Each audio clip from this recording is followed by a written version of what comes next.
तो दोस्तों आपका इस सेशन में हार्दिक स्वागत है। आई एम थैंकफुल टू विकास बल्ला जी जिन्होंने आप इनवाइट किया मुझे आप सबसे बात करने के लिए। तो बगैर टाइम बगाते हुए हम आज का सेशन शुरू करते हैं। सबसे पहले मैं आपको वेलकम करता हूं इस सेशन में।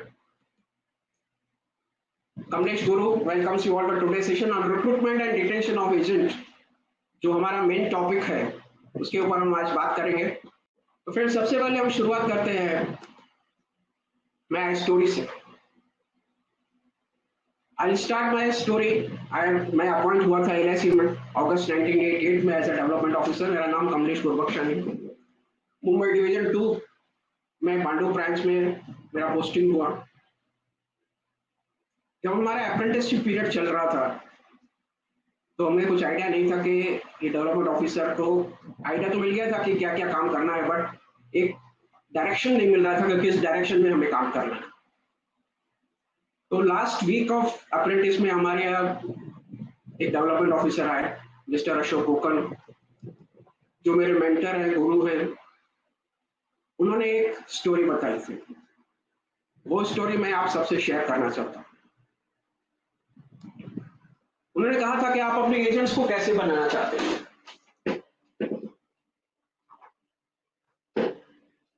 क्या चाहते हैं आप एजेंट आपके कैसे हो। तो उन्होंने एक स्टोरी बताई कि कार में आप जा रहे हैं और एक सिग्नल पे आप रुक जाते हैं। सिग्नल पे आप रुकते हैं तो एक बेगर आता है और आपके विंडो पे नॉक करता है। तो आप उसको पहले तो हटाने की कोशिश करते हैं कि चले भाई चले जाओ, बट वो जाता नहीं है, परसिस्ट करता है। फिर आप सोचते हैं चलो कुछ ना कुछ उसको दे देते हैं। फिर आप अपनी जेब में हाथ डालते हैं तो आपका हाथ 1 रुपए के सिक्के पे पड़ता है। आपको लगता है कि ये ज्यादा है। फिर दोबारा आप हाथ डालते हैं तो एक टाइम आपका हाथ 50 पैसे के सिक्के पे जाता है, वो भी आपको लगता है ज्यादा है। फिर ऐसा 3-4 बार आप हाथ डालते हैं अपनी जेब में, जब तक आपको जेब में सबसे छोटा कॉइन नहीं मिल जाता। अंत में आपको कॉइन मिल जाता है 5 पैसे का। वो आप उस बेगर को दे देते हैं, वो खुशी खुशी चला जाता है और आपको भी सेटिस्फेक्शन मिलता है कि हमने उसको कुछ दिया। तो उनका कहना था कि ये आपके ऊपर है, आप अपने एजेंट्स को कैसे बनाना चाहते हैं। तो मेजॉरिटी ऑफ एजेंट्स जो उन्होंने कहा कि जो है वो इस तरीके से काम कर रहे हैं। आप अगर एजेंट्स को एम्पावर करेंगे तो वो बड़ा कॉइन लेके आ सकता है। तो बस वहां से मुझे डायरेक्शन मिल गया कि मुझे अपने एजेंट्स को एम्पावर करना है थ्रू नॉलेज। वहां से मैंने शुरुआत की। मैंने लाइसेंसशिप किया, एसोसिएट किया, CFP किया, और मेरा यही रहा कि मैं अपने एजेंट्स को नॉलेज देता रहूं, एम्पावर करता रहूं। फिर 2003 में मैंने एक कोर्स ज्वाइन किया, milk leadership course by mister Aparesh Acharya. वहां से मुझे मेरी सोच सब डायरेक्शन में सब चेंजेस आने चालू हो गए।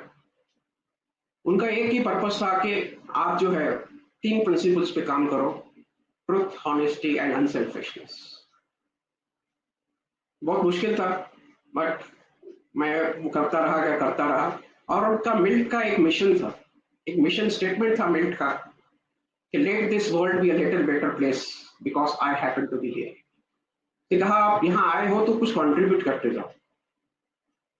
फिर वहां 2003 से मैंने वो पकड़ लिया कंट्रीब्यूशन का। मैंने कहा जो नॉलेज मेरे पास है, जो मैं अपने एजेंट्स को दे रहा हूँ, वो मैं बाकी सब डेवलपमेंट ऑफिसर्स और एजेंट्स में उनका प्रचार करूँ। तो धीरे धीरे मैंने वहां से प्रेरणा बुक लिखना चालू किया और आज तक वही करता रहा। फिर 2019 में मैंने VRS लिया। VRS लेने के बाद मैंने देखा कि सिचुएशन में कुछ फर्क नहीं पड़ा। जो स्टोरी हमारे गुरु अशोक कोकर ने बताई थी स्मॉलेस्ट पॉसिबल पॉइंट का, वो अभी भी है। फर्क सिर्फ इतना है कि वो 5 पैसे का सिक्का अभी 1 रुपए का हो गया। तो फ्रेंड्स यहाँ से मुझे डायरेक्शन मिला, तो मैंने एक मिशन लिया। मैंने एक मिशन लिया कि to empower LIC advisor with knowledge to insure their retention and enhance their public image. आज जो हमारा प्रॉब्लम है, एजेंट्स हमारे यहाँ आने के लिए तैयार नहीं है, it's mainly because image public में उनका अच्छा नहीं है। जब तक ये इमेज हम अच्छा नहीं करेंगे तब तक नई पीढ़ी के लोग हमारे यहाँ आने में कतराएंगे। तो हमें सबसे पहले इमेज चेंज करना है। अगर इमेज चेंज करना है तो हमको रिटेंशन बढ़ाना पड़ेगा, और रिटेंशन बढ़ेगा जब हम अपने एजेंट्स को नॉलेज से एम्पावर करें। तो यही मिशन लेके मैं चला हूँ, और जब तक है जान तब तक मैं कंट्रीब्यूट करता रहूंगा अपने फैटर्निटी में। तो फ्रेंड्स, इसी मिशन को लेके आगे आज का जो सेशन है, आज का सेशन जो हम डिस्कस करेंगे, वाई टू रिक्रूट। आपको लगता होगा वाई टू रिक्रूट, हमारा काम ही रिक्रूटमेंट है। ये अजीब सवाल लगेगा आपको, बट ये जरूरी है वाई टू रिक्रूट। मैं आपको करीबन 5 रीजन दूंगा और रिक्रूटमेंट करने के लिए कि हमें रिक्रूटमेंट करना क्यों जरूरी है। इसके बाद आएगा how many agents to recruit, हमें कितने एजेंट रिक्रूट करने। आप किसी डेवलपमेंट ऑफिसर को पूछो आपको कितने एजेंट रिक्रूट करने हैं, तो उनका सवाल है, जवाब आएगा maximum possible 100 agent, 200 agent. But मैं आपसे ये पूछता हूँ, क्यों, कैसे करोगे आप 200 एजेंट? 200 एजेंट करके आप करोगे क्या? या 50 एजेंट भी करके आप करोगे क्या? उसने बोला पैसा कमाएगा। बोला कितना पैसा कमाओगे? बोला मैक्सिमम। मैं बोला उसका कोई सोल्यूशन नहीं है। जब तक आप अपना टारगेट फिक्स नहीं करते कि आपको कितना कमाना है, तब तक आपको मालूम नहीं पड़ेगा कि मुझे कितने एजेंट्स चाहिए। तो आज सेकंड टॉपिक हम डिस्कस करेंगे कि अपने गोल्स के हिसाब से हमको कितने एजेंट्स की जरूरत है। When we talk about recruitment of agents, कितने एजेंट्स का रिक्रूटमेंट कैसे होना चाहिए, हमें एजेंट से क्या बात करनी चाहिए जिससे वो हमारे यहाँ आसानी से आ जाए, और लास्ट में हम रिटेंशन के बारे में बात करेंगे कि एजेंट्स रिटेंशन कैसे हो। तो आगे बढ़ते हैं आज का सेशन के लिए। सबसे पहले है वाई टू रिक्रूट। तो पहले मैं जानना चाहूंगा चैट बॉक्स में क्या आप क्लियर है, वॉइस सबको आ रहा है क्लियर? प्लीज अपने चैट बॉक्स में लिखिए it is clear. Clear type कीजिए अपने चैट बॉक्स में क्लियर, तो मुझे मालूम पड़ेगा कि आपको मेरी आवाज आ रही है और सब क्लियर सुन रहा है आपको।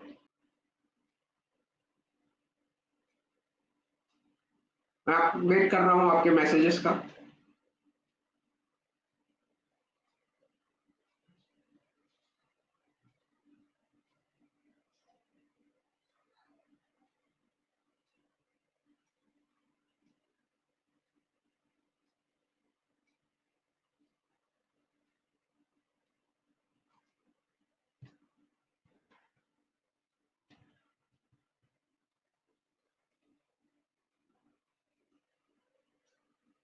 यस, तो स्टार्ट करते हैं आगे आज का सेशन वाई टू रिक्रूट। क्या ज्यादातर लोगों को क्लियर आ रहा है?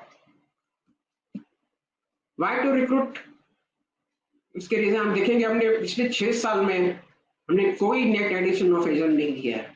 आज से 6 साल पहले हमारे पास जितने एजेंट थे, अभी भी उतने ही एजेंट्स हैं हमारे पास।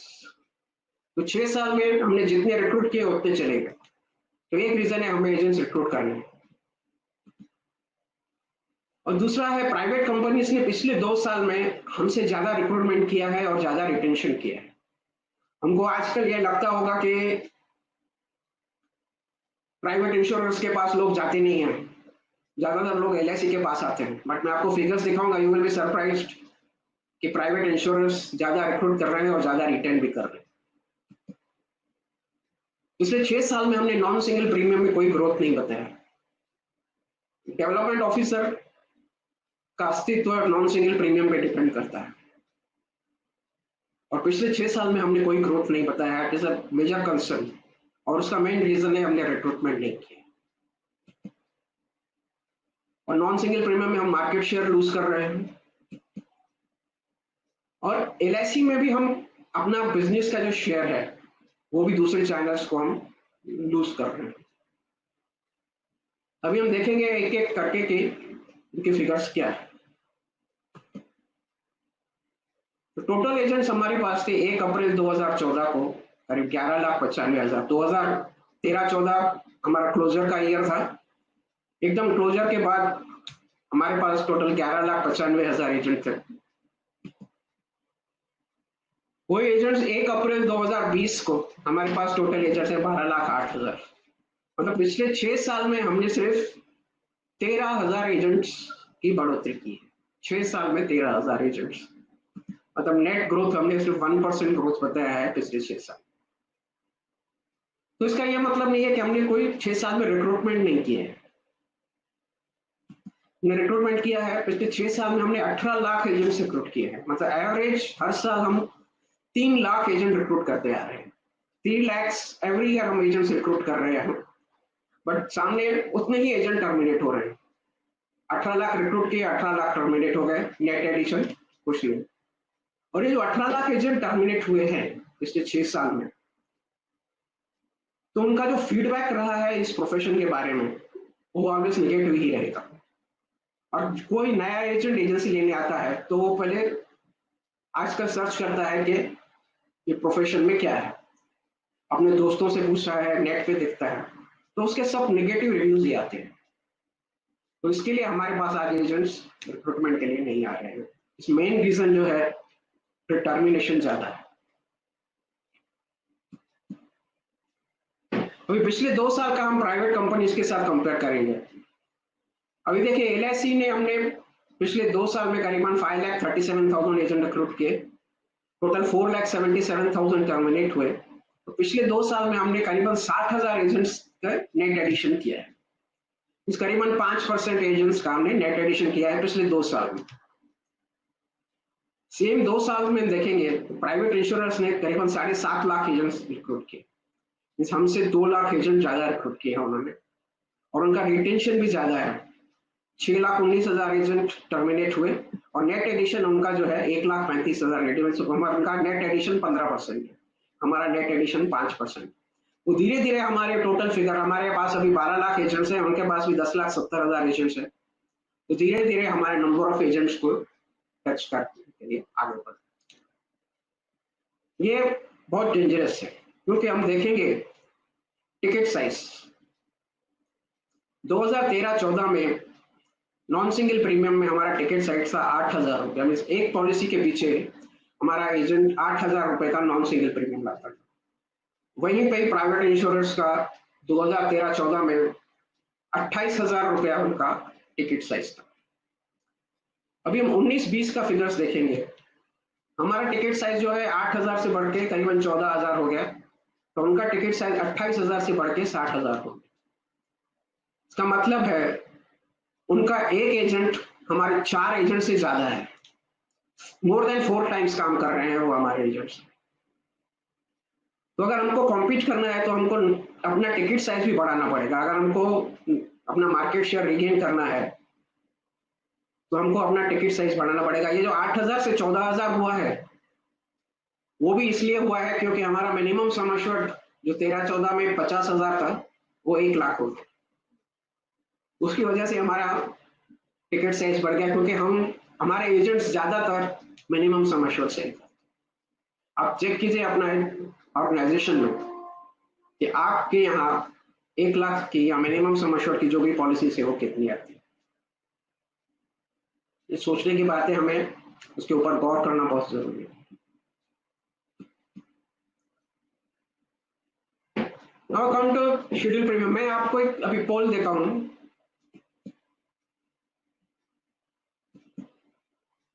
आपको ये बताना है कि आप में से कितने लोगों को अपना 2013-14 का शेड्यूल प्रीमियम याद है। मैं थोड़ा वेट करता हूं आपके लिए इसको रिस्पॉन्ड करने के लिए।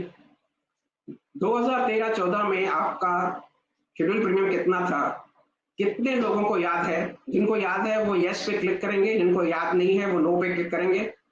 मुझे मालूम नहीं पड़ेगा किसने क्या किया है, तो उसका आप टेंशन मत लीजिए, किससे भी मालूम नहीं पड़ेगा। आप ये पोल में पार्टिसिपेट कीजिए। I will wait for your पोल।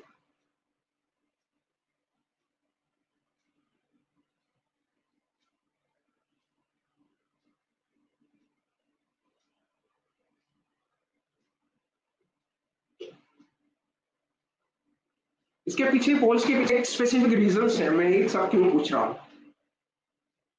बहुत सारी चीजें हैं जिसको हमें ध्यान देना है। अब सबको रिस्पॉन्ड करना है, देखता हूँ कितने लोग कर रहे हैं।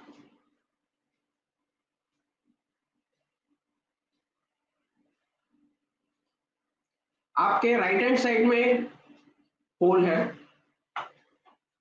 यहाँ पे 3 डॉट्स दिख रहे हैं, आप उसको क्लिक करेंगे तो पोल ओपन हो जाएगा जो लैपटॉप पे चल रहा है।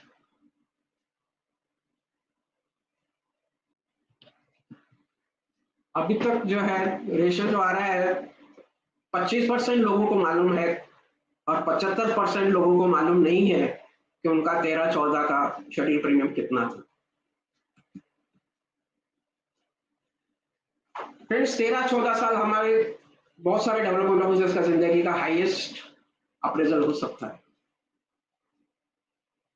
बट ज्यादातर लोगों को वो मालूम नहीं है कि उनका कितना था। तो फ्रेंड्स ये सोचने की बात है कि हमको अपना शेड्यूल प्रीमियम भी याद नहीं है। तो अगला मैं क्वेश्चन पूछता हूँ तो काफी रिलेवेंट है। जो 25% लोगों को मालूम है कि उनका शेड्यूल प्रीमियम कितना था, उनसे पूछना चाहता हूँ कि उन्होंने अपना शेड्यूल प्रीमियम जो है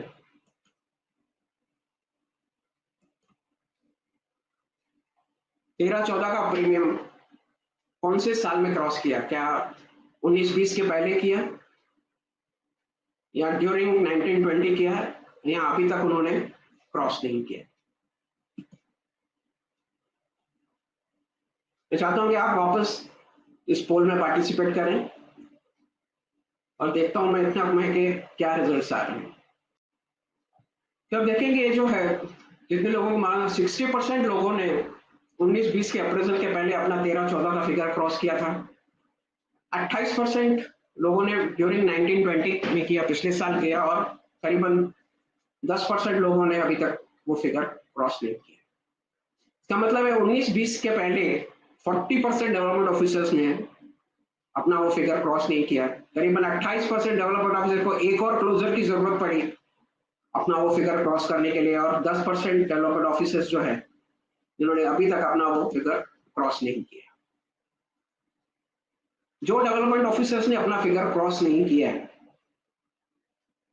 तो किसने किया है? जो क्रॉस नहीं किया वो किसने किया है? कोई प्राइवेट चैनल्स ने नहीं किया है, किसने नहीं किया है? वो हम में से ही डेवलपमेंट ऑफिसर्स ने किया है, जिन्होंने प्रोएक्टिवली जैसे ही प्लान क्लोजर हुआ उन्होंने इंतजार नहीं किया कि हमारे एग्जिस्टिंग एजेंट्स कब काम पे जाएंगे। उन्होंने न्यू एजेंट्स रिक्रूट करके काम करना स्टार्ट किया और उन्होंने अपना पहला प्रीमियम क्रॉस किया। इसके लिए ज्यादातर डेवलपमेंट ऑफिसर जिन्होंने एजेंट्स रिक्रूट नहीं किए 2013-14 के बाद, वो आज स्ट्रगल कर रहे हैं, और जिन्होंने रिक्रूट किए वो थ्राइव कर रहे हैं। उन्होंने अपना शेड्यूल प्रीमियम भी क्रॉस किया और इंसेंटिव बोनस भी पहले से हाईएस्ट जो है वो भी क्रॉस कर लिया। फिर एक और रीजन है कि वापस हम वही सिचुएशन में आ रहे हैं, वापस प्लान क्लोजर हुआ है, वापस अभी कोरोना की वजह से वापस हॉल्ट आ गया है, तो वापस हमें नए सिरे से शुरुआत करनी है 19-20 के बाद। तो जो डेवलपमेंट ऑफिसर प्रोएक्टिवली काम करेंगे, रिक्रूटमेंट, नया रिक्रूटमेंट की तरफ ध्यान देंगे, वो जल्दी से जल्दी रिकवर करके आगे बढ़ेंगे। अगर हम पुराने एजेंट्स के ऊपर डिपेंड रहेंगे तो काफी मुश्किल है, क्योंकि पुराने एजेंट्स को मोटिवेट करना मुश्किल है as compare to the new agents. Non single premium हम देखेंगे 13-14 में हमारा था 26,712 करोड़। एलआईसी का 13-14 में 26,712 करोड़ था, और 18-19 में लगभग उतना ही हुआ, 26, मतलब 5 साल में हमने शेड्यूल प्रीमियम में कोई ग्रोथ नहीं बताया। अभी जाके 19-20 में हमने थोड़ा ग्रोथ बताया है, 29,260 करोड़ हुआ है। मतलब हमको वापस एक क्लोजर की जरूरत पड़ी है as LIC as a whole. अपना 2013-14 का फिगर क्रॉस करने के लिए हमको वापस एक क्लोजर की जरूरत। अभी हम देखें हमारे दूसरे कॉम्पिटिटर्स कौन है। 2 कॉम्पिटिटर्स है हमारे, macro and micro competition. Macro competition means outside LIC and micro competition is with in LIC. तो अगर हम मैक्रो लेवल पे देखेंगे तो हम अपना मार्केट शेयर लूज कर रहे हैं non single premium. Private insurance 2013-14 में हमारा मार्केट शेयर था 61%। प्राइवेट इंश्योरेंस का था 17,000 करोड़ और हमारा था करीबन 27,000 करोड़। 61% मार्केट शेयर हमारे पास था 13-14 में। 18-19 में वो घट के 40% हो गया। प्राइवेट इंश्योरेंस ने 17 करोड़ से लेकर 39 करोड़ तक चले गए और हम 26 करोड़ के 26 करोड़ पे ही रहे। उन्होंने 130% का ग्रोथ बताया, हमने 5 साल में कोई ग्रोथ नहीं बताया। 19-20 में हमने फिर 2% से बढ़ गया, वापस एक क्लोजर आया, फिर हमने 29,000 करोड़ किया, हमने करीबन 9% का ग्रोथ बताया। बट प्राइवेट इंश्योरेंस ने हमें ग्रोथ बताया, उनका भी 41,000 करोड़ हो गया और मार्केट शेयर करीबन 2% मार्केट शेयर हमारा बढ़ गया है 1920 नॉन सिंगल प्रीमियम।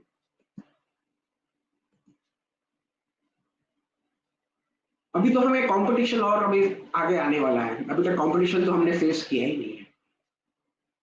अभी 100% एफडीआई अलो किया है इंटरमीडिएट्स में, तो सबसे बड़ा कंपटीशन हमको आने वाला है ब्रोकर्स, इंश्योरटेक कंपनी से, वेब एग्रीगेटर्स से, कॉस्ट प्लान से एजेंट्स, पॉइंट ऑफ सेल्स जो एजेंट्स हैं वो बड़ा भी बंधन प्लान आया, उसमें पहली बार एलआईसी ने पॉइंट ऑफ सेल एजेंट्स को सेल करने के लिए अलाउ किया है वो प्लान।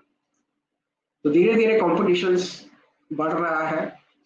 इस कंपटीशन को फेस करने के लिए अगेन हमको रिक्रूटमेंट करने की बहुत जरूरत है।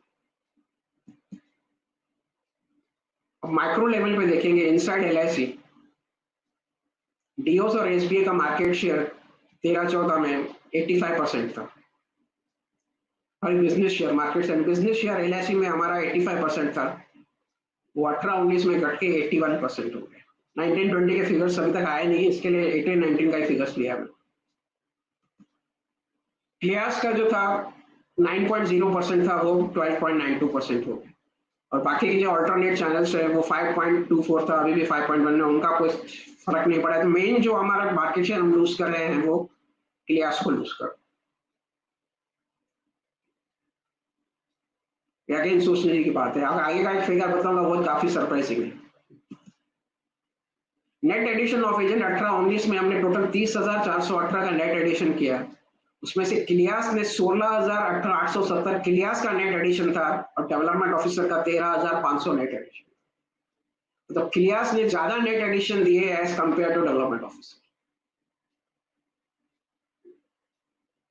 ये आपस आपको एक सोचने की बात है, गंभीरता से सोचने की बात है कि क्लियास हमसे ज्यादा नेट एडिशन दे रहे हैं। और टोटल सुपरवाइज एजेंट्स क्लियास के पास जो है 1,74,000 1,75,000 एजेंट्स क्लियास के सुपरवाइज एजेंट्स है, मतलब टोटल एजेंसी फोर्स का 15% एजेंट्स क्लियास के पास। धीरे धीरे हमको इसको कम करना है, तो हमें ज्यादा रिक्रूटमेंट करना पड़ेगा, हमें कोई ऑल्टरनेट नहीं है हमें बगैर कोई रिक्रूटमेंट। फ्रेंड्स, कैसा लग रहा है आपको यहाँ तक? How do you feel? मैं आपको बता दूं, मैं कोई मोटिवेशनल स्पीकर नहीं हूं। आप चैट बॉक्स में लिखिए how do you feel about the recruitment. मैं कोई मोटिवेशनल स्पीकर नहीं हूं, ना ही मैं ट्रेनर हूं। Basically I am a teacher. जो टीचर है वो सिखाता है, इसके लिए मैं ज्यादा एनालिसिस की तरफ ज्यादा काम करता हूँ, तो उसको टेक्निकलिटीज ज्यादा बताऊंगा मैं आपको, जिससे आप यूज करके अपने आप में कैसे इंप्रूवमेंट ला सकते हैं वो आप देख सकते हैं।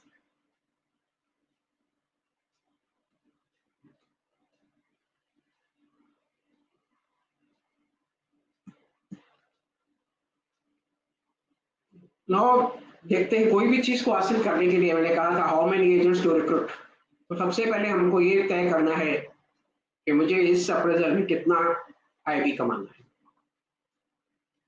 क्योंकि जब तक हम अपना इनकम गोल सेट नहीं करेंगे, हमें कितने एजेंट्स चाहिए हम उसके पीछे काम नहीं करेंगे। अभी पिछले कई सालों से आपने काफी वेबिनार्स देख रहे हैं, काफी कुछ नया नया इंफॉर्मेशन आपको मिल रहा है। मेरे को लगता है कहीं कहीं तो ओवरडोज हो रहा है ट्रेनिंग का ये लॉकडाउन में। हमें जो है बहुत सारी नई चीजें सीखने को मिल रही हैं, बट हमें वो इम्प्लीमेंट करने के लिए अपना माइंडसेट चेंज करना पड़ेगा। जब तक हमारा माइंडसेट चेंज नहीं होता तब तक कुछ काम नहीं करेगा। आप देखिए, आपका ऑपरेटिंग सिस्टम है, एक पुराना ऑपरेटिंग सिस्टम है, अगर हम उसमें आप नया सॉफ्टवेयर डालने की कोशिश करेंगे तो ऑपरेटिंग सिस्टम क्रैश हो जाएगा। तो हमें सबसे पहले अपना ऑपरेटिंग सिस्टम चेंज करना है, मतलब अपना माइंडसेट चेंज करना है, अपना माइंड ओपन करना है टेक्नोलॉजी को अडॉप्ट करने को, नए तरीके से काम करने को, एजेंट से रिक्रूट करने का नए नए तरीके क्या है। जब तक हम अपना माइंडसेट चेंज नहीं करेंगे, कोई भी नया जो भी हम सीख रहे हैं उसको इम्प्लीमेंट नहीं कर पाए, इम्प्लीमेंट करने की सोचेंगे भी नहीं, क्योंकि हमारा ऑपरेटिंग सिस्टम उसको एक्सेप्ट नहीं कर रहा है, उसको रिजेक्ट कर रहा है। तो सबसे पहले हमें अपना ऑपरेटिंग सिस्टम चेंज करना है, अपना माइंडसेट चेंज करना है। सबसे पहले हमको डिसाइड करना है कि हमें आईबी कितना कमाना है। जब तक वो आप फिक्स नहीं कर लेते तब तक आप कुछ करेंगे नहीं। आईबी तो कितना कमाना है और किसके लिए कमाना है, उस आईबी का आप करोगे क्या, वो आपको डिसाइड करना है। आईबी कमा के रखेंगे कुछ होगा नहीं तो उसका कुछ मतलब नहीं। जब तक आपको एक पर्पस नहीं मिलता वो चीज कमाने का, आप उसके पीछे काम नहीं करोगे। तो पर्पस कुछ भी हो सकता है आईडी कमाने का, तो नया घर लेना है, उसका डाउन पेमेंट करना है, फॉरेन टूर पे जाना है, अभी तो चलो रेस्ट्रिक्शन है, जो कुछ भी करना है आपको, वाइफ के लिए नया नेकलेस खरीदना है, बच्चों का हायर एजुकेशन प्लान करना है, उसके लिए आपको कितना पैसा चाहिए, अकॉर्डिंगली आप अपना गोल सेट करेंगे। जब तक आप गोल सेट नहीं करेंगे आपको मालूम नहीं पड़ेगा कि आपको कितने एजेंट से रिक्रूट करने हैं। हम जो सोचते हैं वो बनते हैं। आपने सीक्रेट मूवी देखा होगा, जो चीज पे हम फोकस करेंगे वो चीज हम हासिल कर सकते हैं। अगर ऐसा है तो हम आईबी कमाने का क्यों नहीं सोचते। जब हम वो डायरेक्शन में सोचेंगे आईबी कमाने का, तो हमारे सारे एक्शंस जो होंगे, जो भी हम काम करेंगे वो आईबी कमाने की तरफ होंगे। तो इसके लिए ये सोचना बहुत जरूरी है कि हमें आईबी कितना कमाना है। हम जो भी कुछ है वो अपनी सोच की वजह से है, और आगे जो कुछ बनेंगे हम आज क्या सोच रहे हैं उसके ऊपर डिपेंड करता है। तो बड़ा सोचो, डोंट लिमिट योरसेल्फ कि आप कितना कर सकते हो, जितना आप सोचोगे उतना कर पाओगे। फिर मैं आपको एक ऑडियो बताता हूँ, और नाइटिंगेल का एक ऑडियो है, strangest secret of the world. ये 1956 का ऑडियो है, और नेक्स्ट 90 डेज के लिए आपको वो सुनना है। हो सके तो दिन में 2 बार सुनिए आप, या आपको यूट्यूब पे मिल जाएगा, आप सर्च करेंगे strangest secret of the world, next 90 days के लिए आपको मिल जाएगा। इंग्लिश में है, करीबन 30-35 मिनट का ऑडियो है। अगर आप हिंदी में सुनना चाहते हैं तो एक अंकित मिश्रा करके हैं, उनका आप सुनिए। है वैसे हिंदी में बहुत सारे मिल जाएंगे आपको, बट ये अंकित मिश्रा का ज्यादा अच्छा है, मैंने सुना है, तो वो आप सुन सकते हैं जिनको हिंदी में सुनना है। नेक्स्ट 90 डेज के लिए आप सुनिए वो, देखिए आपकी आपको ऑपरेटिंग सिस्टम चेंज करने के लिए सुनना बहुत जरूरी है, माइंडसेट आपका चेंज हो जाए।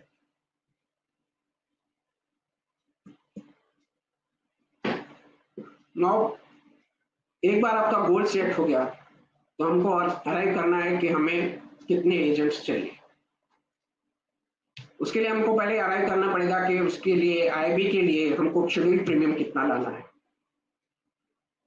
शेड्यूल प्रीमियम लाने के लिए ग्रोमैक्स है। तो ज्यादातर डेवलपर ऑफिसर मैं देखता हूँ बहुत ही ऑब्सेस्ड है, ज्यादातर ग्रुप्स में ये सवाल आता है कि आज ग्रोमैक्स नहीं चल रहा है।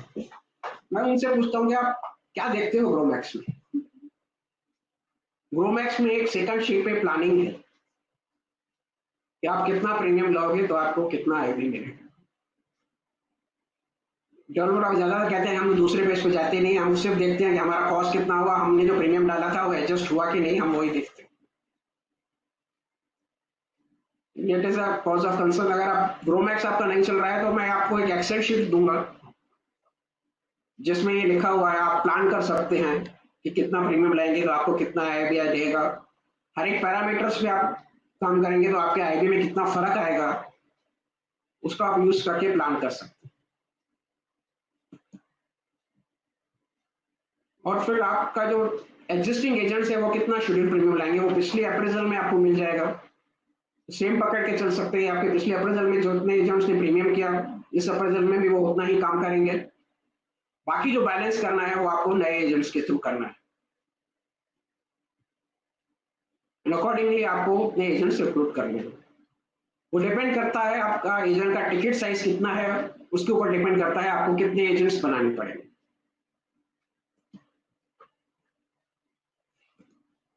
एक एग्जांपल देखते हैं।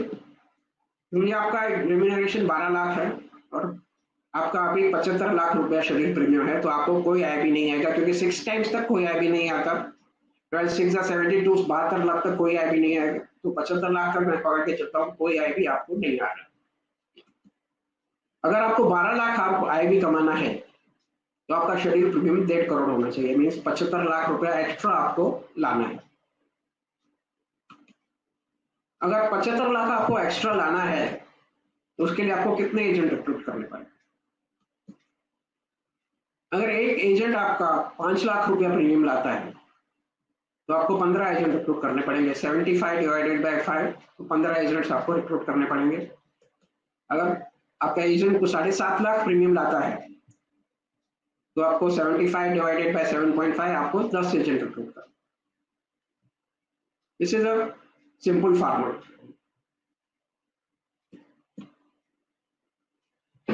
नाउ एक एजेंट कितने घंटे काम करता है तो वो कितने सेल क्लोज कर सकता है। एक एजेंट अगर दिन में 1 घंटा काम करता है, 1 घंटा तो ज्यादा से ज्यादा एक कॉल कर पाएगा। पकड़ के चलिए कि वो वीक में 5 दिन काम करता है, तो 5 घंटा काम करेगा, मीन्स 5 कॉल करेगा हफ्ते में। यहाँ पे पार्ट टाइम एजेंट्स जो वीकेंड्स पे काम करते हैं वो भी 5 घंटा काम करेंगे।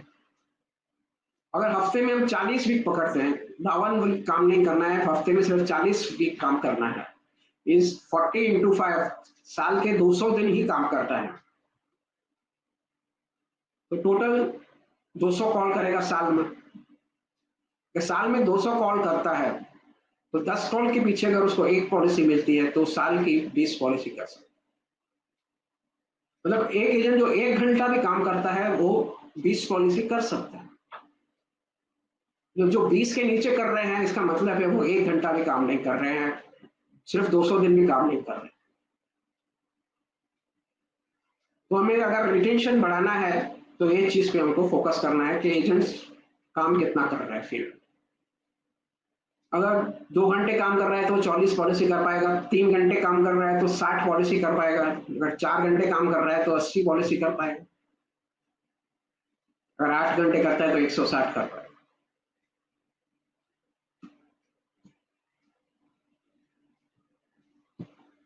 तो अगर सेल्स के पीछे शेड्यूल प्रीमियम आपको कितना आएगा।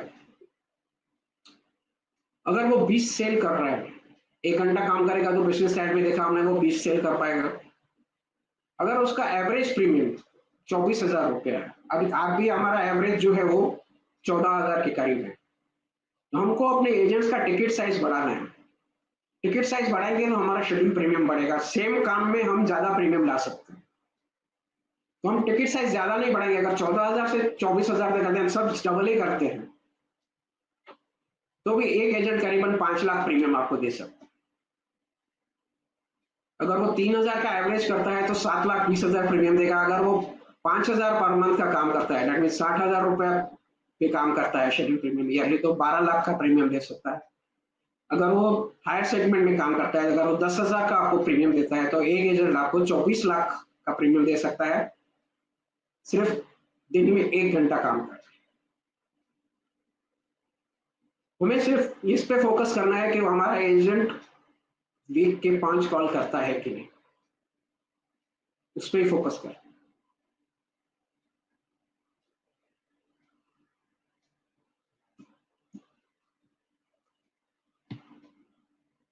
तो हमें देखना है कि हमारे एजेंट्स जो है वो काम कहाँ पे कर रहे हैं, और यहाँ पे रिक्रूटमेंट के लिए भी आप यूज कर सकते हैं। जब आप एजेंट रिक्रूट करने को जाएंगे तो कौन से सेगमेंट से हमको एजेंट्स रिक्रूट करने हैं, जो सेगमेंट्स में हम एजेंट्स रिक्रूट कर रहे थे, तो उनका सॉफ्ट मार्केट जो है वो वही सेगमेंट में काम कर रहता है। उनका इमीडिएट कॉन्टेक्ट जो है, दोस्त वगैरह, रिलेटिव्स वगैरह, वो वही सेगमेंट्स में ज्यादा होते हैं।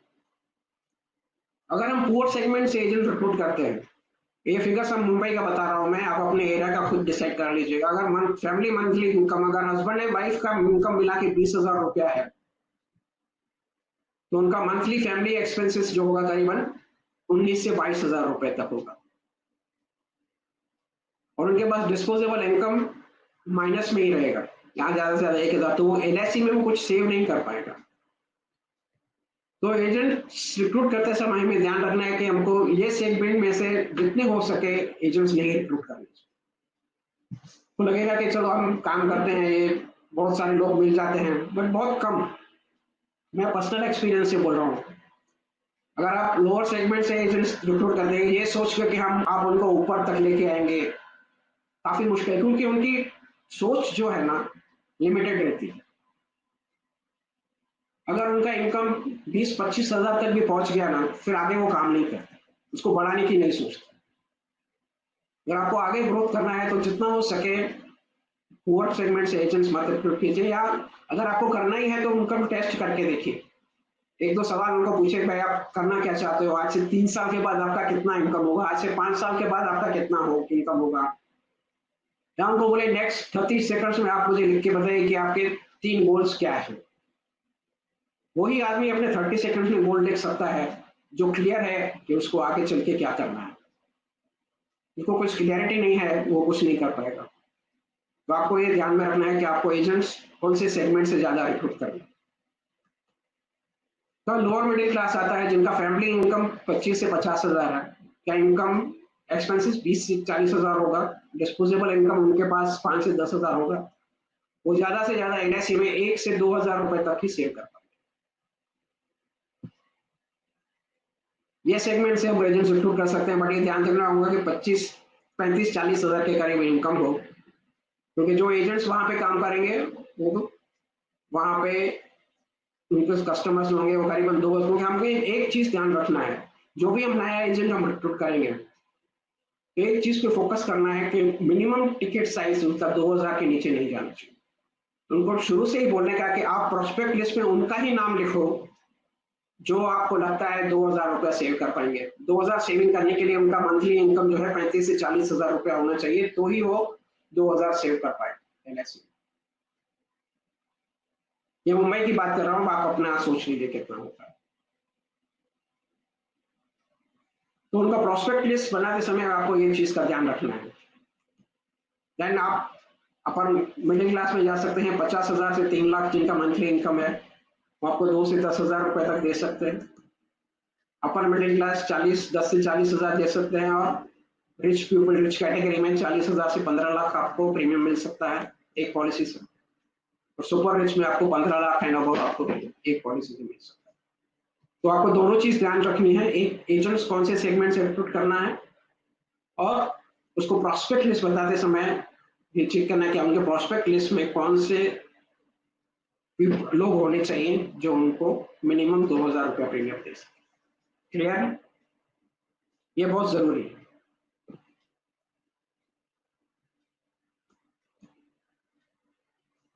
Now I come to recruitment of agents.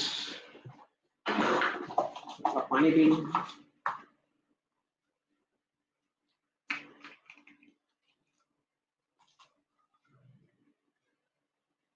तब तक आप कमेंट्स बॉक्स में लिख सकते हैं और डू फील, आपको कैसा लग रहा है, बोरिंग है, ज्यादा टीचिंग है, टेक्निकल है, क्या है।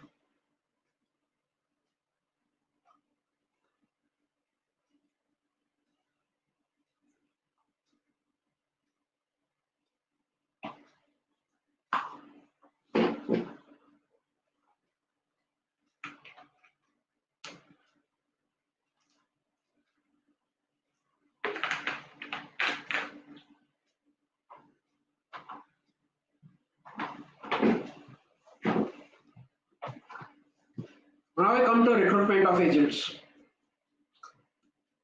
एजेंट्स हमने कैसे रिक्रूट करना है।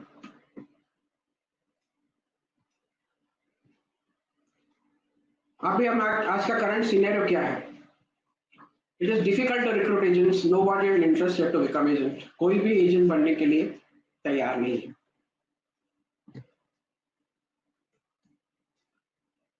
एजेंट्स जो है आते जाते हैं बट एग्जाम के लिए नहीं जाते। एजेंट्स जो एग्जाम पास कर लेते हैं वो ट्रेनिंग के लिए नहीं आते, या तो बिजनेस नहीं करते या तो आपका फोन उठाना बंद कर, तो ज्यादातर यही सिचुएशन है, करंट सीनियर में यही है। अब देखिए हमारे प्रोस्पेक्ट्स कौन है आज की date. India is a young country, average age जो है इंडिया का 29 years, average age population India का 29 ईयर्स। मेजॉरिटी ऑफ प्रोस्पेक्ट्स जो हैं और मिलेनियल्स, दैट इज 1982 के बाद जो लोग बॉर्न हुए हैं और 96 के बाद जो बॉर्न हुए हैं, that is generation Z.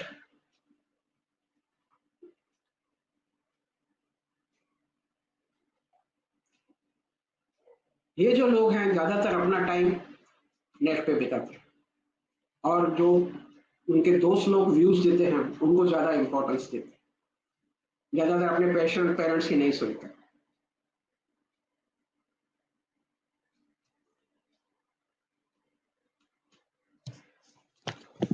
As they listen to their peers, they must recruit agents from age group 21 to 35. I think बहुत लोगों को मैसेज आ रहा है मुझे कि वॉइस क्लियर नहीं है। एक मिनट मैं हेडफोन से करता हूँ, देखता हूँ क्या कुछ इंप्रूवमेंट आ रहा है। तो जो बफरिंग का जो इनको प्रॉब्लम है वो नेट का इश्यू है।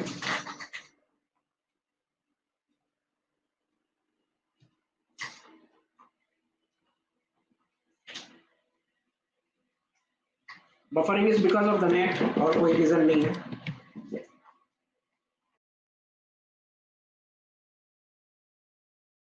हेलो,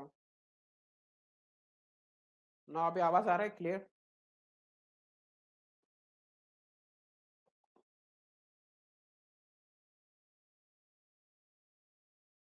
तो हमें जो एजेंट्स रिक्रूट करने हैं वो एज ग्रुप जो है 21 से 35 के बीच में हमें एजेंट रिक्रूट करना है।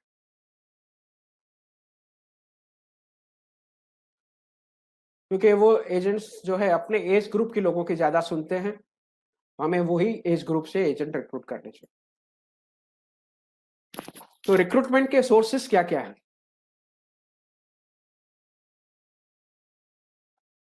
सबसे बेस्ट सोर्स है रेफरेंस का। थ्रू रेफरेंस हम जितना एजेंट्स ले रिक्रूट कर सकते हैं। रेफरेंस भी आप किस तरह मांग सकते हैं कि आप इसको पूछ सकते हैं कि आप मुझे कोई ऐसा बता सकते हैं, रेफरेंस दे सकते हैं जो कम से कम दिन में 2 घंटे काम करे तो उसको 25,000 रुपया मंथली इनकम मिल सकता है। आप मुझे ऐसे 2 लोगों के नाम बताइए जो दिन के 2 घंटे काम करना चाहता है, वीक में 5 दिन, और उसको 25,000 रुपया इनकम मिल सकता है। आप ऐसे 2 लोगों का नाम दीजिए। अगर इस तरीके से रेफरेंस मांगेंगे तो लोग खुद पूछेंगे भाई मैं मुझे इंटरेस्ट है, क्या बताइए कैसे हो सकता है। दूसरा है personal observation. Personal observation is सबसे बेस्ट। हम अपना प्रोबेशन पीरियड याद कीजिए, हमने कैसे एजेंट्स रिक्रूट किए थे। एक बार वापस प्रोबेशन में चले जाइए। Personal observation is the best source of recruitment of age. तो what is centre of influence, जो आपको कंटिन्यूस रेफरेंस देता रहे। ना आज की डेट में हमारे जो प्रोस्पेक्ट्स हैं वो सोशल मीडिया पे ज्यादा टाइम बिताते हैं, तो हम सोशल मीडिया से भी काफी एजेंट रिक्रूट कर सकते हैं। आज की डेट में सोशल मीडिया ये सोर्स बहुत अच्छा सोर्स है रिक्रूट करने का। हम सेमिनार्स अरेंज कर सकते हैं, देन जॉब फेयर्स में जा सकते हैं, कॉलेजेस कोचिंग क्लासेस पे कैंपसेस में जा सकते हैं, एम्प्लॉयमेंट एजेंसीज में जा सकते हैं, ऑर्फन पॉलिसी, और बहुत सारे सोर्सेस हैं जो आप काफी यूज करते ही होंगे। और जो सोर्स से आपको सक्सेस मिल रहा है उस सोर्स पे आप ज्यादा फोकस कीजिए, क्योंकि हर एक डेवलपमेंट ऑफिसर का काम करने का तरीका अलग होता है। किसको एक सोर्स से सक्सेस मिलता है, किसको दूसरे सोर्स से सक्सेस मिलता है। तो आपको जो सोर्स से ज्यादा सक्सेस मिल रहा है उस पर ज्यादा फोकस कर। अभी जो टाइम है, अभी लॉकडाउन के पीरियड में आप जितना ज़्यादा हो सके सोशल मीडिया का यूज़ करके एजेंट्स रिक्रूट करना है आपको। सोशल मीडिया में भी एजेंट्स रिक्रूट करने के तरीके हैं। उसके लिए आपको जो है पैसा खर्चा करना होगा। अगर आपको सोशल मीडिया में एजेंट रिक्रूट करना है तो आपको एडवर्टाइज़मेंट में या सोशल मीडिया में कैसे जाना है, उसके पीछे आपको पैसा लगता है। वैसे पैसा तो रिक्रूटमेंट में लगता ही है, आप कोई भी तरीके से करेंगे तो पैसा खर्चा होता ही है। तो मैं आपसे वापस एक सवाल पूछता हूँ यहाँ पे।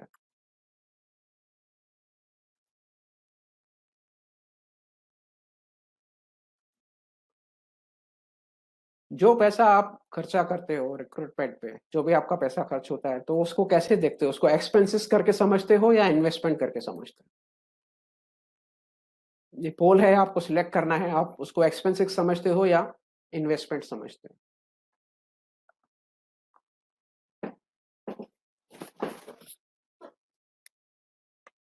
यहाँ पे जो आ रहा है रिजल्ट अभी 94%, 95% लोगों का कहना है कि इन्वेस्टमेंट है। गुड। क्योंकि जो इनका कहना है कि इन्वेस्टमेंट है, वो बिजनेस माइंडसेट से है, और जिनको लगता है कि एक्सपेंसेस है, वो उनका जॉब का माइंडसेट। कुछ गलत नहीं है दोनों का माइंडसेट में। जिनका जॉब माइंडसेट है, they should go for promotion at earliest, और जिनका बिजनेस माइंडसेट है, they should continue as a development officer.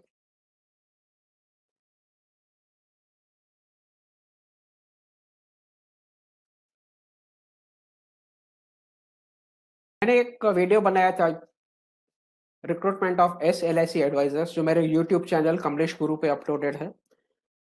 बहुत लोगों ने देखा भी होगा। जिन लोगों ने नहीं देखा है, आप जाके वो देख सकते हैं कि हमें आगे चल के किस तरीके से रिक्रूटमेंट करनी है। और देखने के बाद आप फेसबुक पे ग्रुप ज्वाइन कर सकते हैं, new way group, but directly आप ग्रुप ज्वाइन मत कीजिए। पहले आप वीडियो देखिए, बाद में आप ग्रुप ज्वाइन कीजिए।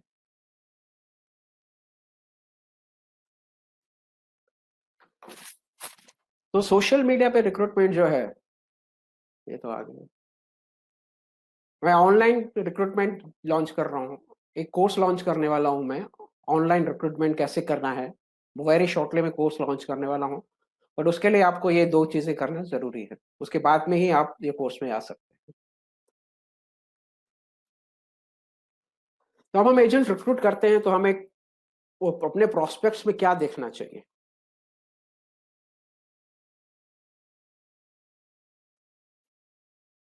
हमें सिर्फ 2 चीज़ें देखनी चाहिए, कितना टाइम दे पाएगा और उसको पैसे की ज़रूरत है क्या? तो 2 चीज़ें पूछनी कि हाँ भाई, आप इस प्रोफ़ेशन में आना चाहते हो, तो आप दिन में कितने घंटे काम करोगे और आपको कितना पैसा चाहिए? ये 2 चीज़ें पूछनी कि अगर बोलता है कि मेरे पास टाइम नहीं है, तो हमें भी उसके ऊपर ज़्यादा टाइम वेस्ट करने की ज़रूरत नहीं है।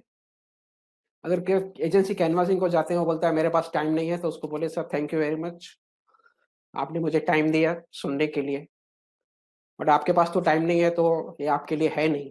तो क्या आप मुझे 2 रेफ़रेंस दे सकते हैं, तो जो दिन में 2 घंटे काम करके 25,000 रुपए कमाना चाहता है? ज़्यादा उसके पीछे मत भागिए। बहुत लोग हैं, बहुत प्रोस्पेक्ट्स हैं हमारे पास।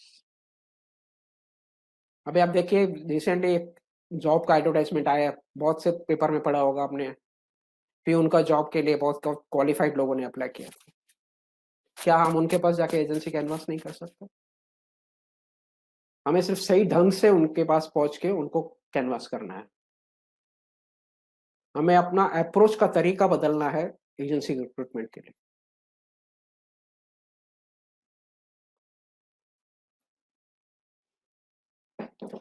तो ये जो आजकल के जो मिलेनियल्स हैं, वो क्या चाहते हैं?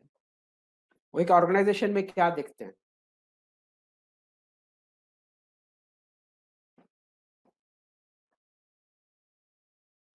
उनको वर्क लाइफ बैलेंस चाहिए।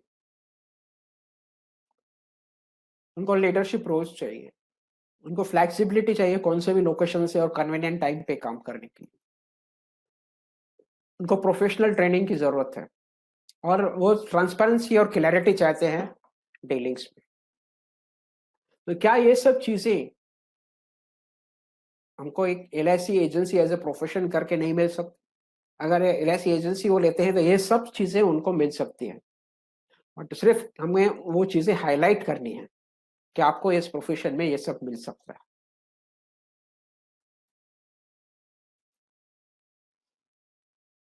तो आपसे आते हैं, आप कैनवास कैसे करते हैं? सब उनको क्या चाहिए? Transparency and clarity. तो क्या हम उनको क्लैरिटी दे रहे हैं? सबसे पहले आता है job profile of LIC advisor. LIC advisor का जॉब प्रोफाइल क्या है? क्या हम उनको बताते हैं कि एक LIC एजेंट को क्या क्या काम करने होते हैं? तो एक डेवलपमेंट ऑफिसर को पूछा कि आप बताते क्यों नहीं? कोई भी एजेंट आपके पास रिक्रूटमेंट के लिए आता है तो आप उनको बताते क्यों नहीं कि उनको क्या क्या करना है? बोलता है उनको तो मालूम रहता है, उनको क्या बताने का, हर एक को तो मालूम है LIC एजेंसी क्या है। तो मैंने उनको एक एग्जांपल दिया अमिताभ बच्चन का KBC का। मतलब जो भी नया पार्टिसिपेंट आता है हॉट सीट पे, अमिताभ बच्चन उसको सब रूल समझाता है। क्या उसको मालूम नहीं है KBC का क्या रूल्स है? फिर भी अमिताभ बच्चन उनको बताता है। वैसे ही हमें भी कोई भी एजेंट हम कैनवासिंग करने जाते हैं तो जॉब प्रोफाइल क्या है हमको बताना बहुत जरूरी है। देन इस करियर के क्या क्या चैलेंजेस है वो बताना बहुत जरूरी है, क्योंकि क्लैरिटी उनको देना बहुत जरूरी है। ज्यादातर एजेंट्स टर्मिनेट इसके लिए हो जाते हैं कि हम उनको बताते कुछ और हैं और जब वो मार्केट में जाता है वो एक्सपीरियंस कुछ और करता है, एकदम ऑपोजिट। इसके लिए वो जल्दी छोड़ के चला जाता है। इसके लिए कैरियर के क्या क्या चैलेंजेस है वो भी हम उनको क्लियरली बताना है। देन बेनिफिट्स तो हम बताते ही हैं। देन उसको पूछना है कि आपको कितना कमाना है और आप वो पैसा कमाने के लिए दिन में कितना घंटा काम कर सकते हैं। फिर गो थ्रू दिस प्रोसेस तो हमें ज्यादा एजेंट्स जो है सोच समझ के ही आएंगे, सिलेक्टिव एजेंट से ही हम रिक्रूट करेंगे, उससे कम टर्मिनेशन होगा और रिटेंशन बढ़ेगा।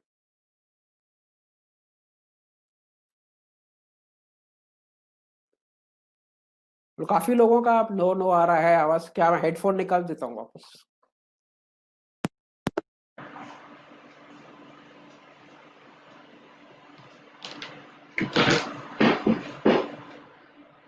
I think this mic is better.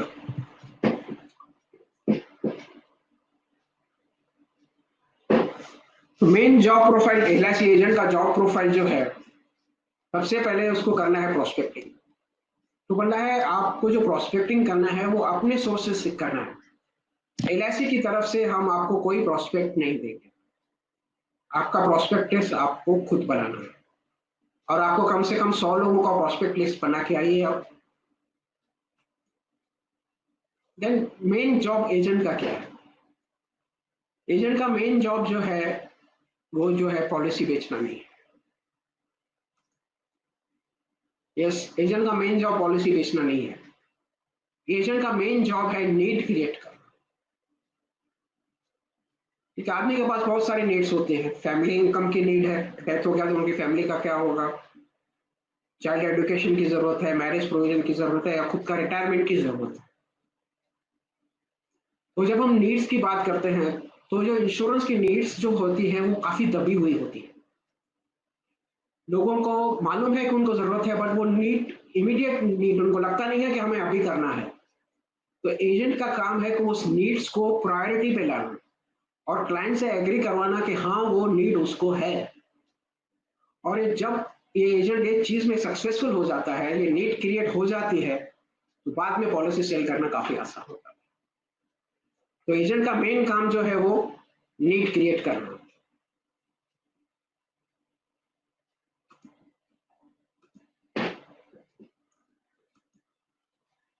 Then जो नीड्स के हिसाब से उसको प्लान प्रेजेंटेशन करना है, उसकी नीड्स एक्स्ट्रा करने के लिए उसको प्रेजेंट करना है कि ये प्लान्स कॉम्बिनेशंस आपके नीड्स के लिए जरूरी है, और देन कन्विंस करके वो सेल क्लोज करना। And then after self service provide करना। तो ये जॉब प्रोफाइल एकदम क्लैरिटी मिल जाएगा उनको कि करना क्या है। देन उसके बाद करने का कि चैलेंजेस क्या है इस करियर,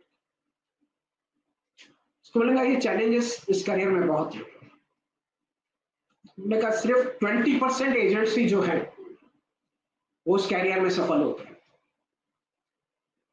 ये काफी चैलेंजिंग कैरियर है, कार्य बहुत कठिन है इसलिए करने योग्य है। जैसे साधारण कार्य तो सभी करते हैं, इसके लिए साधारण कार्य के भी 35% नहीं मिलते। हम 35% दे रहे हैं, इसके लिए रीजन है कि ये काम टफ है। इस प्रोफेशन में सक्सेस 20% लोग ही सक्सेस होते हैं, बट आई एश्योर यू अगर आप जिस तरीके से मैं बोलता हूँ उस तरीके से आप काम करेंगे तो आप वो टॉप 20% में आ जाएंगे। को चैलेंजेस भी बताना है और साथ में ये भी एश्योरेंस देना है कि मैं बैठा हूँ आपको वो सब ओवरकम करने के लिए, चैलेंजेस को ओवरकम करने के लिए मैं हूँ आपके साथ। ये एश्योरेंस साथ में देते रहना।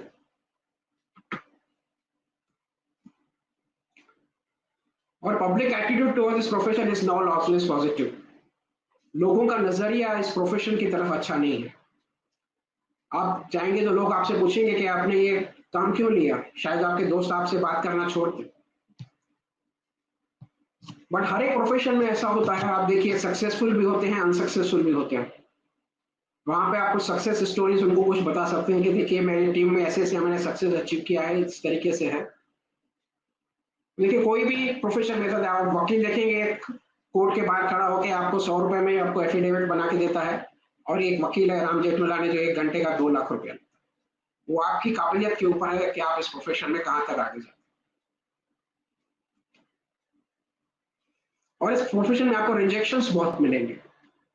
रिजेक्शन इसके लिए मिलेंगे कि लोगों को मालूम नहीं है कि उनकी नीड जो है वो कितनी जरूरी है। इसके लिए आपको जितने ज्यादा रिजेक्शंस मिलेंगे तो आपको खुश होना चाहिए कि आपका प्रोस्पेक्ट्स को अभी तक इंश्योर्ड नहीं है और आप उसको आसानी से बेच सकते हैं। मोर रिजेक्शंस मींस मोर प्रोस्पेक्ट्स।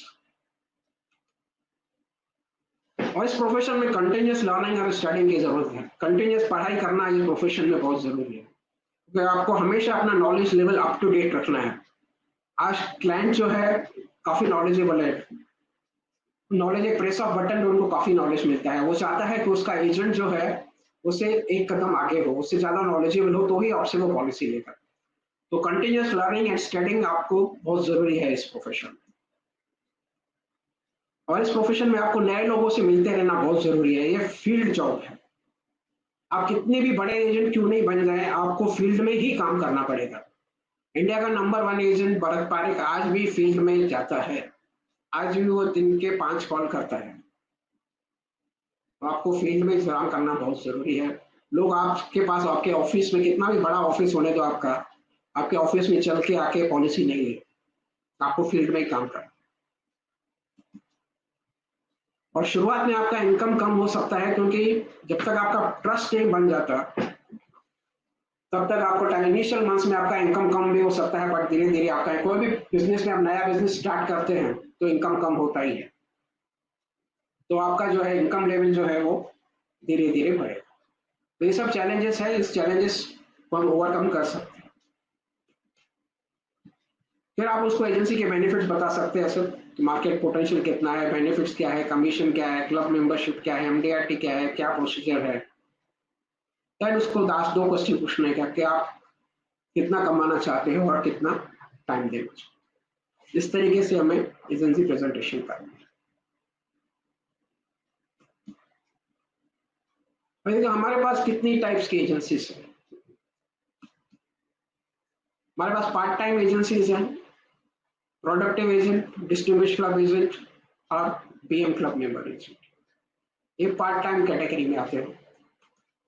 दूसरा फुल टाइम कैटेगरी में भी हमारे पास 3 टाइप्स की एजेंसीज हैं, DM club member, ZM club member और सीएम क्लब मेंबर। इसके बाद आता है एसएलआईसी एडवाइजर्स, वो है गैलेक्सी क्लब या MDRT, corporate club, COT, TOT. तो हर एक क्राइटेरिया के लिए आपको कितने घंटे काम करना है वो आपको बताना है। अगर पार्ट टाइम अगर आप काम करते हैं एज अ प्रोडक्टिव एजेंट, तो हफ्ते में आपको 5 घंटे काम करना है, तो 40 वीक आपको काम करना है, तो मतलब साल के आपको 200 घंटे काम करना है, मतलब साल के 200 कॉल करने हैं, तो आपको 20 पॉलिसी मिलेंगी। तो आपका इनकम जो है वो 14,000 रुपया हो सकता है, अगर आपका एवरेज टिकट साइज जो है वो 24,000 रुपये है। अगर आप दिन में 2 घंटे काम करते हैं या वीक में 10 घंटे काम करते हैं, 40 वीक्स काम करेंगे, तो आप साल के 400 कॉल करेंगे, तो आपकी 40 पॉलिसी हो सकती है और आपका मंथली इनकम जो है वो 28,000 रुपया हो सकता है। इसे 3 घंटा काम करेंगे तो 42,000। अगर आप फुल टाइम में जाएंगे तो आपको दिन के 5 घंटे काम करना है, सॉरी 5 घंटे काम करना है, टोटल साल के 1000 कॉल करने हैं, तो आपकी 100 पॉलिसीज हो सकती है। तो इस तरीके से उनको कैनवास करना, बोलना कि आप कौन सी कैटेगरी में जाना पसंद। Minimum is this, minimum MBG 6 life नहीं बोलना है, minimum criteria should be 20 life.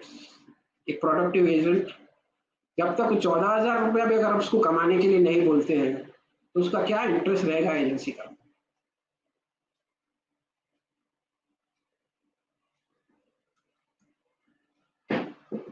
अगर उसका टिकट साइज 2,000 के हिसाब से 14,000 था, अगर उसका टिकट साइज 3,000 रुपए का है, तो उसका इनकम 21,000 रुपया हो सकता है।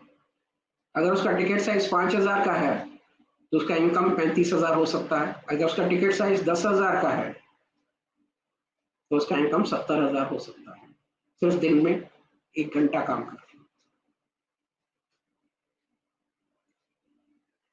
तो जैसे आप देखेंगे, जैसे जैसे आप हायर सेगमेंट में जाएंगे, जैसे कम काम करके वो ज्यादा इनकम हासिल कर सकते।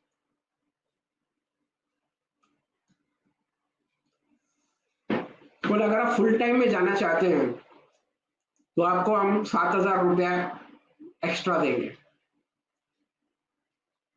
सीसीए एजेंसी कैनवास ये बोल के नहीं करना है कि आपको 6,000 रुपया या 7,000 रुपया स्टाइपेंड मिलेगा।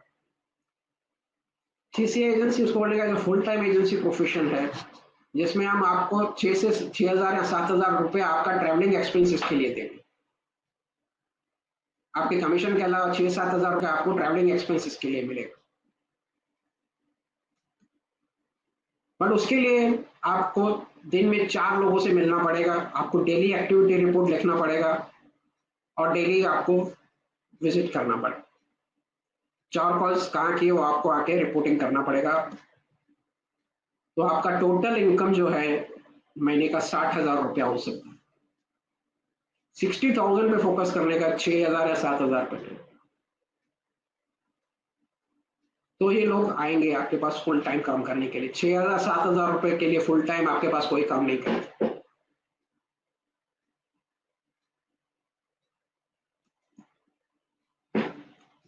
अगर आप सीसी अपॉइंट करते हैं, तो शुरू में ही उसको हमने उनको बोल दिया कि आपको 4 कॉल करने पड़ेंगे, उनको प्रोस्पेक्टिंग की हैबिट डालने की, कॉलिंग की हैबिट डालने का, सेलिंग की हैबिट डालने की है और रिकॉर्ड कीपिंग की हैबिट डालनी है। डेली एक्टिविटी रिपोर्टिंग धीरे शुरू में अगर वो सब हैबिट्स डेवलप करती जाएगा, तो आगे चल के उनका एक सिस्टम बन जाएगा। एक बार सिस्टम बन गया तो एजेंट 100% सक्सेसफुल होता है, क्योंकि कहना है कि सिस्टम बीट्स टैलेंट। आप कितने भी टैलेंटेड हो, अगर आपके पास सिस्टम नहीं है तो आप ज्यादा आगे नहीं जा सकते। तो बहुत ही टैलेंटेड एजेंट्स मैंने देखे हैं, आपके सामने बैठ गया तो पॉलिसी लेके ही जाएगा, पर उनके पास सिस्टम नहीं है, प्रोस्पेक्टिंग का सिस्टम नहीं है, कुछ रिकॉर्ड कीपिंग नहीं है, इसके लिए वो ज्यादा सक्सेसफुल नहीं है। और ये सीसीए का आपको वीकली मीटिंग लेना है। मिनिमम प्रोस्पेक्ट लिस्ट आपका 2,000 जो मैंने पहले ही बताया, उसके नीचे आपको करना ही नहीं है। अगर वो 4 कॉल करता है दिन के, तो 80 पॉलिसीज वो बेचेगा साल। उसका इनकम 56,000 रुपये होगा, प्लस 7,000 स्टाइपेंड, टोटल 63,000 का, फिर 60,000 मैंने बताया रफली, उसका 60,000 रुपीज इनकम हो सकता है। बट उसके लिए आपको मेहनत करना पड़ेगा, उसका डेली एक्टिविटी रिपोर्ट चेक करने का, वीकली मीटिंग्स लेना है। जैसे उसको हैबिट डालने के लिए आपको खुद की हैबिट्स भी चेंजेस करना पड़ेगा।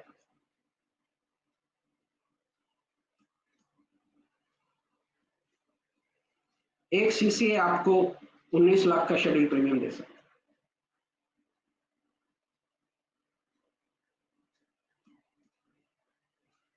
Now I come to retention of agents. Retention तो काफी आसान है। अब देखिए डीओ का क्या रोल है। एक डीओ का बहुत सारे बड़े आइडेंटिफाई करना, सिलेक्ट करना, ट्रेन करना, ग्रूम करना, गाइड करना, सुपरवाइज करना, पॉलिसीज बेचना, सर्विसिंग करवाना, बहुत एक डीओ का मल्टी फैसेटेड रोल है। बहुत सारे रोल है, मैनीफोल्ड रेस्पॉन्स, ज्यादा बहुत सारी रेस्पॉन्सिबिलिटीज है। और सक्सेस, इसकी टीम का सक्सेस कुछ स्पेशल क्वालिटीज पे डिपेंड करता है। और मोस्ट इंपॉर्टेंट इज एक अच्छा ट्रेनर और एक मेंटर होना बहुत जरूरी है। जब तक एक डेवलपमेंट ऑफिसर अच्छा ट्रेनर और मेंटर नहीं है, तब तक इस टीम की सक्सेस के चांसेस काफी कम है।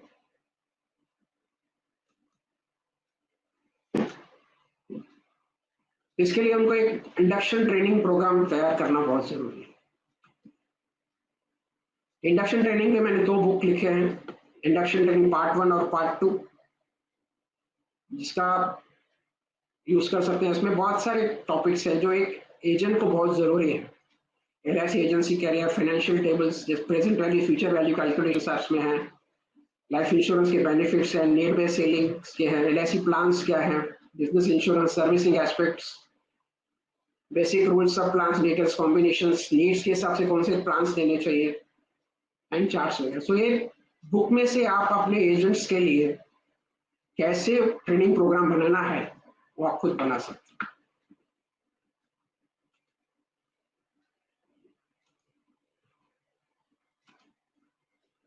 इसके अलावा मैंने एक ब्लॉग भी लिखा हुआ है, आप saffoldinstitute.com पे जाइए, उसमें मैंने लिखा है कि इंडक्शन ट्रेनिंग के लिए कौन से टॉपिक्स आपको एजेंट्स को सिखाने चाहिए सीरियल वाइज।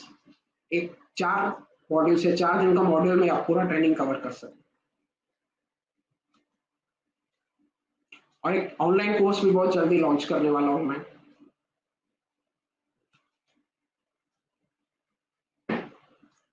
अगर एक एजेंट सब क्लैरिटी मिलने के बाद, जो भी चैलेंजेस है उनको बताया आपने, वो सब बताने के बाद अगर वो ज्वाइन करता है,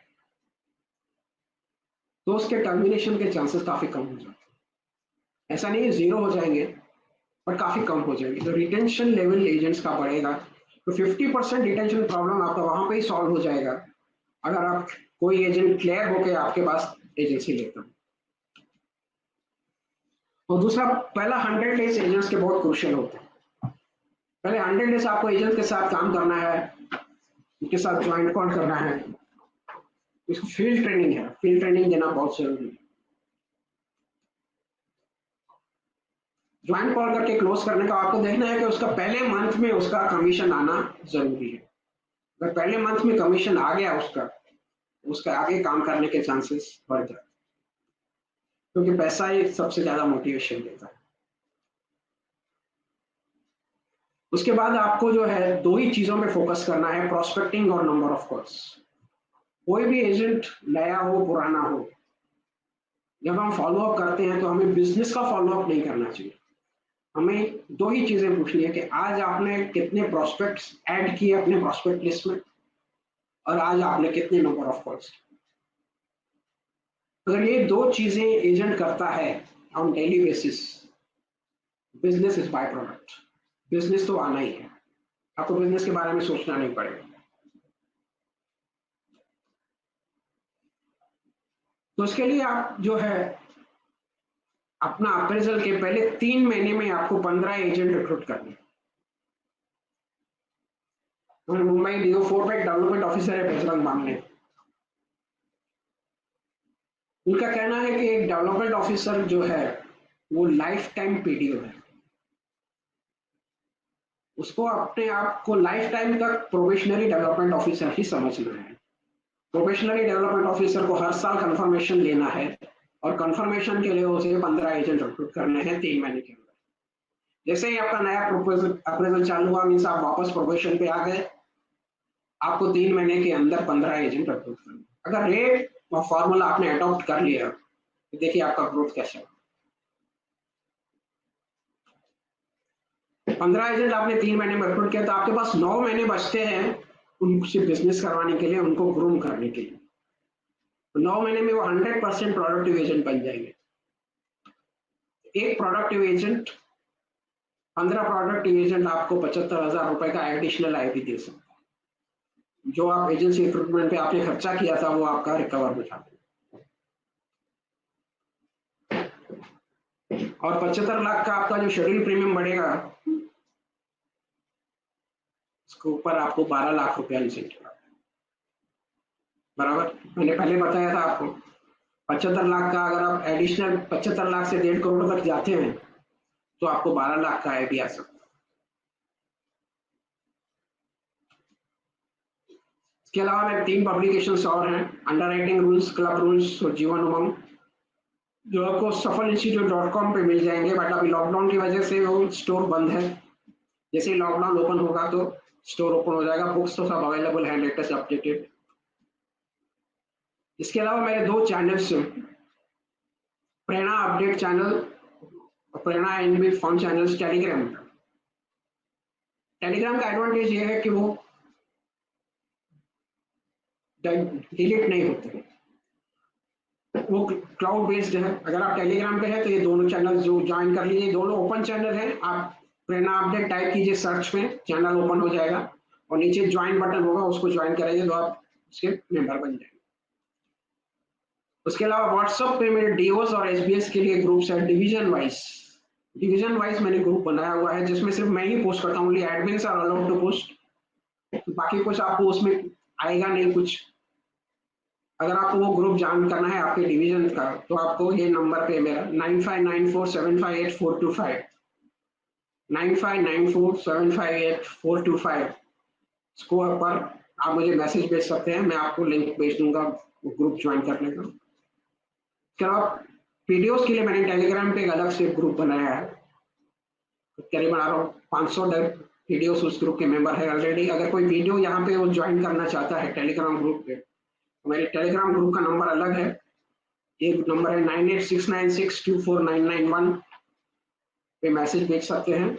9869624991 पे मैसेज भेज के वो ज्वाइन कर सकते हैं। इसके अलावा अभी प्रेरणा बुक्स जो है मेरे वो ई बुक्स फॉर्म में लॉन्च होने वाला है बहुत जल्दी, very shortly, may be with in a day और 2। बेसिकली डिजाइन किया गया है एजेंट्स का एम्पावरमेंट के लिए। आज एजेंट्स को कुछ चाहिए तो डेवलपमेंट ऑफिसर को फोन करना है क्योंकि उनके पास मैनुअल्स नहीं है। उस चीज को ध्यान में रखे हुए मैंने ये बुक्स बनाए हैं जो एजेंट्स को एम्पावर करेगा और डेवलपमेंट ऑफिसर्स का काम काफी हद तक कम हो जाता है। ये जो ऐप है वो आप 2 डिवाइस से साइमल्टेनियसली देख सकते हैं on all types of devices, window, Android, iOS, कोई भी डिवाइस पे देख सकते हैं। और बेसिकली डीओ और एसबीएस को एजेंट्स को ट्रेन कैसे करना है, काफी अच्छा यूज होगा उसका। उसके 5 बुक्स है जो है मैंने पहले बताया, 2 इंडक्शन ट्रेनिंग की, अंडरराइटिंग, क्लब रूल्स और Jeevan Umang. All types of forms, एनबीपीएस और क्लेम्स फॉर्म्स हैं उसमें, क्योंकि मेजर प्रॉब्लम्स एजेंट्स का और डेवलपमेंट ऑफिसर्स का फॉर्म्स कहाँ है, वो ज्यादातर ग्रुप्स में फॉर्म्स के बारे में ज्यादा इंक्वायरी होता है, तो उसके बारे में आज से आपको उसके फॉर्म्स का इंक्वायरी करने की जरूरत नहीं पड़ेगी।